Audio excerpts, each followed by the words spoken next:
এই পবিত্র বাইতুল্লাহ পাক এবং পবিত্র ঘর মসজিদের মধ্যে আহ্বান করিয়েছেন। আল্লাহ পাক রব্বুল আলামিন বলছেন, আমি আল্লাহ দুনিয়ার মধ্যে যাকে ভালোবাসি। কে ভালোবাসে? আল্লাহ। আল্লাহ বলছেন, আমি যাকে ভালোবাসি তাকে কন্যা সন্তান দান করি। বলে আলহামদুলিল্লাহ। আল্লাহ বলছেন, আমি যখন খুশি হয়ে যাই, আমি আল্লাহ যখন রাজি হয়ে যাই, তার বাড়িতে মেহমান পাঠিয়ে দিই। বলি সুবহানাল্লাহ। কে খুশি? আল্লাহ তাবারক ওয়া তাআলা যখন খুশি হয়ে যায়, আল্লাহ বলছেন তখন আমি আল্লাহ পাক রহমত, আল্লাহ পাক রব্বুল আলামিন রহমতের বৃষ্টি বর্ষণ করি। বলি সুবহানাল্লাহ। যে আল্লাহ পাক বলছেন, আমি যাকে পৃথিবীর মধ্যে ভালোবাসি, আমি আল্লাহ পাক রব্বুল আলামিন তাকে ভালো জিনিসটা দান করি। বলি সুবহানাল্লাহ। এই যে মসজিদের মধ্যে এসেছে, এটা খারাপ না ভালো? কথা বলুন। মুআল্লায় তো অনেক মানুষ রয়েছে, সকালে কি ইবাদত করতে পারে? সকালে কি কেউ মনে কষ্ট নেবেন না। হয়তো মনে করবেন যে আমরা নামাজ পড়ি না বলে ইমাম সাহেব আমাদের বলছেন না। আমি কাউকে কোনো উদ্দেশ্য করে কোনো কথা বলি না, ইনশাআল্লাহ বলবো না। যেটা হাদিস কোরআনের মধ্যে রয়েছে সেটাই আপনাদের সামনে আহ্বান করব, তুলে ধরবো। আপনারা মানতে পারেন, আপনারা মানলে আপনাদের জন্য কি ভালো রয়েছে, যদি না মানতে পারেন আপনাদের জন্য খারাপই রয়েছে। আমার কর্তব্য ইমাম হিসাবে, একটা আলিম হিসাবে, আমাদেরকে আপনাদের সামনে সত্য জিনিসটা, হাদিস এবং কোরআনটা আপনাদের সামনে তুলে ধরবো, যেটা আমাদের অবশ্যই বলতে হবে। কারণ হাসরের ময়দানে, কিয়ামতের ময়দানে আল্লাহ পাক রব্বুল আলামিন সর্বপ্রথমে একদল আলিমদেরকে পাকড়াও করবে। একদল আলিমদেরকে ধরবে, পাকড়াও করবে, করার পরে বলবে, আচ্ছা তোমরা তো আলিম হয়েছে, জান্নাতওয়ালা হয়েছে, মুফতি পাস করেছো, অনেক সার্টিফিকেট অর্জন করেছো, আচ্ছা দুনিয়ার মধ্যে কি করলে? এটা কিন্তু একদল আলিমদেরকে সর্বপ্রথমে জবাবদিহি করতে হবে। আর রাসূলের কায়নাত সাহেবে আওলাদ সাল্লাল্লাহু তাআলা আলাইহি ওয়াসাল্লাম তাসলিম বলেছেন, সর্বপ্রথমে জাহান্নামে দেওয়া হবে একদল আলিমদেরকে, একদল আলিম জাতিদেরকে, তাদেরকে সর্বপ্রথমে জাহান্নামে নিক্ষেপ করা হবে। একটি মাত্র কারণ, তারা দুনিয়ার মধ্যে শিক্ষা অর্জন করেছে কিন্তু অপরকে শিক্ষা দিতে পারে না, নিজের পরিবারকে শিক্ষা দিতে পারে না, তার আত্মীয় স্বজনদের, তার মহল্লাবাসীদের, তার পাড়া প্রতিবেশীদেরকে, তার বাপ চাচাদেরকে শিক্ষা দিতে পারেনি। না দেওয়ার কারণে আল্লাহ রাসূল বলেছেন, একদল আলিমদেরকে সর্বপ্রথমে জাহান্নামে নিক্ষেপ করা হবে। আচ্ছা, এই যে আমরা মসজিদের মধ্যে এসেছি, আলহামদুলিল্লাহ, এটা আমাদের জন্য ভালোই। কারণ আল্লাহ বলেছেন, যাকে ভালোবাসি তার দ্বারাই আমি আল্লাহ পাক রব্বুল আলামিন ভালো জিনিসটাকে করিয়ে দিই। সুবহানাল্লাহ। আসুন সেই মহান করুণাময় রব্বুল আলামিনের দরবারে আমরা শুকরিয়া আদায় করি। সকলে উচ্চ কণ্ঠে উচ্চ আওয়াজে মহাব্বতের সাথে পড়ি আলহামদুলিল্লাহ। তারপরে পরে অসংখ্য হারে অগণিত হারে দরুদ ও সালাম বর্ষিত বর্গিত নাজিল হোক, ধন্যবাদ হোক সেই আমার আপনার নবী তথা সারা বিশ্বের নবী, কুল কায়নাতের নবী, মুহাম্মদ মরুর দুলাল আহমদ দুরদানা মুহাম্মদ মুস্তাফা রাসূল আরবি, সে রাসূল কায়নাত সাল্লাল্লাহু আলাইহি ওয়াসাল্লামের উপরে শতকোটি দরুদ ও সালাম বর্ষিত হোক। উচ্চ কণ্ঠে উচ্চ আওয়াজে মুহাম্মদ সাল্লাল্লাহু আলাইহি ইয়া রাসূলুল্লাহ সাল্লাল্লাহু আলাইহি ওয়াসাল্লাম। আজকে যে বিষয়ে আপনাদের সামনে স্থাপন করব, বা আপনাদের সামনে হাদিস কোরআন মোতাবেক কিছু আলোচনা করব। হাদিস হলো যে বিষয়ে আলোচনা করব, যে ভিত্তিক আলোচনা করব, যে আল্লাহ রাসূল সাল্লাল্লাহু তাআলা আলাইহি ওয়াসাল্লাম ইসলামকে কতটা প্রাধান্য দিয়েছে, জানা দরকার আছে কিনা, জানতে হবে কিনা। যে রাসূলের কায়নাত যখন পৃথিবীর মধ্যে প্রবিষ্ট হয়েছে, তারপর থেকে শুধুমাত্র জবান থেকে একটি মাত্র আওয়াজ ভেসে এসেছিল। এখনো পর্যন্ত হাদিসে পাকের মধ্যে পাওয়া যায়, মিশকাত শরীফের হাদিস, তিরমিজি শরীফের হাদিসের মধ্যে পাওয়া যায়, আল্লাহর রাসূল সাল্লাল্লাহু আলাইহি ওয়াসাল্লাম পৃথিবীর মধ্যে যতদিন হায়াতে ছিল উম্মতের চিন্তা করেছে। আল্লাহর রাসূল এখনো পর্যন্ত নিজের শারীরের শরীরের পক্ষ থেকে ইয়া রাব্বি হাবলি উম্মতি, আমার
জানেন আল্লাহ রাসূলের সাহাবায়ে কেরাম আজমাইন হুজুররা তারা ইসলামকে অনেক প্রাধান্য দিয়েছে।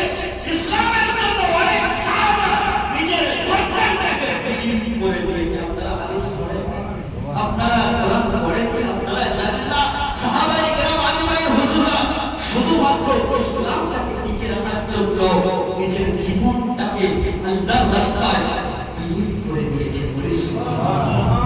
আল্লাহর রাসূল কত কষ্ট করেছে, কত মেহনত করেছে শুধুমাত্র যাতে করে তার উম্মতরা ভালো থাকে, ভালো চলতে পারে, ভালোভাবে ফিরতে পারে, উঠতে পারে, বসতে পারে। আল্লাহর রাসূল সাল্লাল্লাহু আলাইহি ওয়াসাল্লাম যখন তায়েফের ময়দানে যখন ইসলাম প্রচার করলেন, কোথায়? তায়েফের ময়দানে। কোথায় আপনারা জানেন না? আপনারা শোনেননি? নিজে না খেয়ে সাহাবায়ে কেরামরা না খেয়ে তায়েফের ময়দানে যখন ইসলাম প্রচার করতে গেলেন, ইসলাম প্রচার করতে করতে যখন একটা ইহুদির কাছে চলে গেলেন, ইহুদির কাছে যাওয়ার পরে আল্লাহর রাসূল বলছেন, তোমরা যেটা করছো সেটা হচ্ছে ভুল, তোমরা ইসলামের ছায়াতলে চলে এসো, ইসলামের মধ্যে দাখিল হয়ে যাও। সে ইহুদি কি করেছিলেন? আল্লাহর রাসূল সাল্লাল্লাহু আলাইহি ওয়াসাল্লামকে পাথর নিক্ষেপ করেছিলেন। পাথর নিক্ষেপ করার পরে আল্লাহর রাসূল সাল্লাল্লাহু আলাইহি ওয়াসাল্লামের মাথা মোবারক থেকে ঝরঝর করে রক্ত ঝরে পানিতে পড়ে গিয়েছিলেন। তারপরে আল্লাহর রাসূল বেহুশ হয়ে পড়ে গিয়েছিলেন। যাওয়ার পরে আবার যখন রাসূলের জ্ঞান ফিরেছিলেন, তারপরে তার কাছে গিয়ে ইসলামের দাওয়াত দিয়েছেন। বলি সুবহানাল্লাহ। কত কষ্ট করেছে আল্লাহর রাসূল সাল্লাল্লাহু আলাইহি ওয়াসাল্লাম। শুধু তাই নয়, যখন তায়েফের ময়দানে ইসলাম প্রচার করতে গেলেন, আল্লাহর রাসূল সাল্লাল্লাহু আলাইহি ওয়াসাল্লাম তাকে ইহুদি বেঈমান নাসারা কি বললেন? আল্লাহর রাসূলের দমদম মোবারককে শহীদ করে দিয়েছে। আপনারা শোনেননি, ইতিহাস জানেন না, হাদিস আপনারা পড়েননি, আপনারা হাদিস বোঝেন না যে রাসূল কত কষ্ট করে ইসলামটাকে আমাদের কাছে ফাইলাইয়া দিয়েছে, ইসলামটাকে আমাদের কাছে নিয়ে এসেছে। শুধু তাই নয়, আল্লাহর রাসূল সাল্লাল্লাহু আলাইহি ওয়াসাল্লামের একটা বাল্য বন্ধু ছিল, নাম হচ্ছে, আপনারা অনেকে নাম শুনেছেন, আমিরে হামজা। নাম শুনেছেন হযরতে আমিরে হামজা। আল্লাহর রাসূলের বাল্যকালের বন্ধু ছিলেন এবং একটা হাদিসের মধ্যে পাওয়া যায় আল্লাহর রাসূলের চাচা ছিলেন। সম্পর্কে আল্লাহর রাসূলের চাচা ছিলেন এবং বাল্য বন্ধু, মানে একই বয়স ছিল কিন্তু সম্পর্কে চাচা। এই আমিরে হামজা কিন্তু মানে তীর নিয়ে শিকার করতেন, দক্ষ শিকারী ছিল।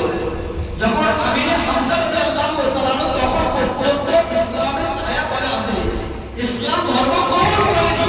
আমিরে হামজা যদি যাকে টার্গেট করতে তীর নিয়ে তাকে সঙ্গে সঙ্গে কিন্তু মেরে ফেলতেন।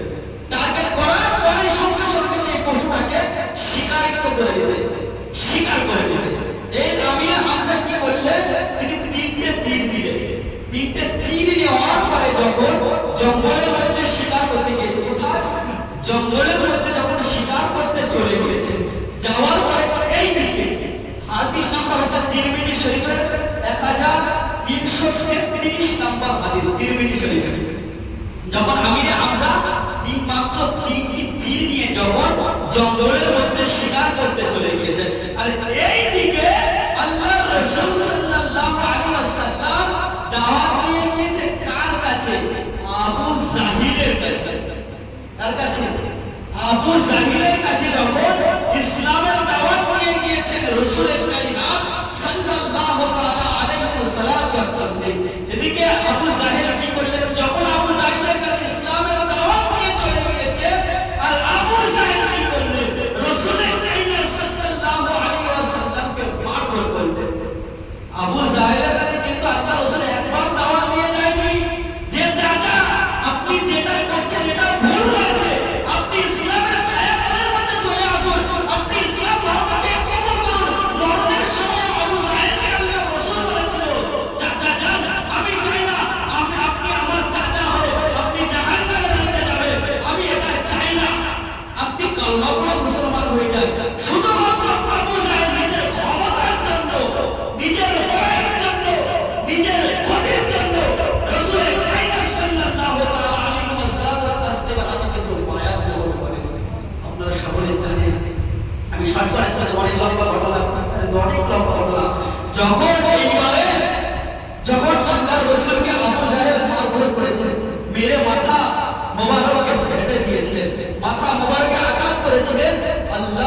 সাল্লাল্লাহু আলাইহি ওয়াসাল্লাম বেহুশ হয়ে পড়ে গিয়েছে। আর এদিকে আল্লাহ রাসূলের চাচা বাল্য বন্ধু আমির হামজা যখন প্রথম নাম্বার একটা তীর যখন একটা পশুর গায়ে নিক্ষেপ করেছে সেটা মিস্টেক হয়ে গিয়েছে, মানে সেই পশুটার গায়ে লাগেনি, তিনটা মাত্র তীর নিয়ে গেছে। কয়টা বললাম? তিনটি তীর নিয়ে গিয়েছে। আবার যখন দ্বিতীয় নাম্বার তীর একটা সেই পশুটা সেই হরিণটার যখন শিকার করার জন্য তীরটাকে নিক্ষেপ করেছে, আবার দ্বিতীয় তীরটা মিস্টেক হয়ে গিয়েছে। মিস্টেক হয়ে যাওয়ার পরে তৃতীয় নাম্বার তীর যখন তুলেছে ওই হরিণী আমিরে হামজার কাছে উপস্থিত হয়ে গিয়েছে। কেন উপস্থিত হয়ে গেছে আমাদের জানার দরকার আছে কিনা? ওই হরিণী এসে বলছে, এই আমিরে হামজা, তুমি এই তীর মারাটাকে বন্ধ করে দাও। তুমি যদি তৃতীয় নাম্বার তীর মারো আমি এখনই শিকার হয়ে যাবো, আমি এখনই মাটিতে পড়ে যাবো। আল্লাহ পাক রব্বুল আলামিন হরিণের জবানটা খুলে দিলেন আর হরিণ বলতে আরম্ভ করে দিলেন, এই তীরটা তুমি আবু জাহিলের জন্য রেখে দাও। বলি সুবহানাল্লাহ। কারণ কেন, কিসের জন্য? ওইদিকে আবু জাহিল আপনার ভাতিজা তখন কিন্তু আমিরে হামজা কালেমা পড়েনি, মুসলমান হয়নি, ঈমান আনেনি। হরিণের জবানকে আল্লাহ পাক খুলে দিয়েছেন আর হরিণ বলতে আরম্ভ করেছে, রে আমিরে হামজা, তোমার ভাতিজাকে আবু জাহিল কি করেছে? মেরে মাটিতে বেহুশ করে ফেলে দিয়েছে, মাথার মধ্যে আঘাত করে দিয়েছে। এই দিনটা আমাকে না মেরে আবু জাহিলের জন্য রেখে দাও।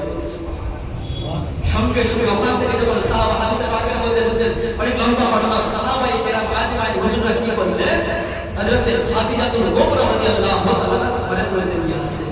আসার পরে এইদিকে আমিরে হামজা রেগে লাল হয়ে গিয়েছে, কারণ রাসূলের কায়নাতের গায়ে হাত উঠিয়েছেন। রাসূলের কায়নাত সাল্লাল্লাহু আলাইহি ওয়াসাল্লামকে মেরে মাথা মোবারক ফাটিয়ে দিয়েছেন। আমিরে হামজা তাহরা করতে পারেনি, সঙ্গে সঙ্গে ওখানে জঙ্গল থেকে আর থাকলেন না, জঙ্গলের মধ্যে আর থাকলেন না। তিনি সঙ্গে সঙ্গে আল্লাহ রাসূল সাল্লাল্লাহু আলাইহি ওয়াসাল্লামের বাড়ি থেকে রওনা দিলেন। এমন তো অবস্থায় বাড়ির মধ্যে গেটের সামনে যখন আমিরে হামজা চলে আসলেন, আসার পরে খাদিজাতুল কুবরা বলতে আরম্ভ করে দিয়েছেন, ইয়া রাসূলুল্লাহ, স্বামী জান, আমাদের তো আর কেউ নাই, আপনার গায়ে আঘাত করেছে, এই রকম প্রতিবাদ করার মতো আর কোনো মানুষ তো আপনার কেউ নাই যে আপনাকে সহযোগিতা করবে, আপনাকে সাহায্য করবে। কারণ ইসলাম প্রচার করতে গেলে তোমার একাকে ইসলাম প্রচার করতে হবে। তখন আমিরে হামজা কথাটা শুনলেন, অনেক লম্বা ঘটনা। আমিরে হামজা শোনার পরে সঙ্গে সঙ্গে কি করলেন? আল্লাহ রাসূলের বাড়ি থেকে বলছেন, খাদিজা থামো, কে বলেছে আমার ভাতিজার কেউ নাই? আমি আমিরে হামজা এখনো পর্যন্ত কলেমা পড়িনি। আমি থাকতে আমার ভাতিজার গায়ে যদি কেউ একটা আঙুল উঠায় তাকে আমি শেষ করে দেব। সুবহানাল্লাহ। আরে বলবেন না সুবহানাল্লাহ। অনেক লম্বা ঘটনা। এমন করে করে ওই যে আমিরে হামজা যে দিকটাকে রেখে দিয়েছিল, হরিণ বলে দিয়েছিল, সেই দিকটা নিয়ে আমিরে হামজার দরবার মানে আবু জাহিলের দরবারে চলে যাবে। যাওয়ার পরে আবু জাহিলকে মারতে করে অনেক লম্বা ঘটনা বলে শেষ করা যাবে না। যতটুকু বললাম আল্লাহ পাক রব্বুল আলামিন যেন আমাদেরকে শোনার থেকে বেশি বেশি করে আমল করার তৌফিক দান করেন। ওয়া আখিরু দাওয়ানা আলহামদুলিল্লাহি রাব্বিল আলামিন। আসসালামু আলাইকুম।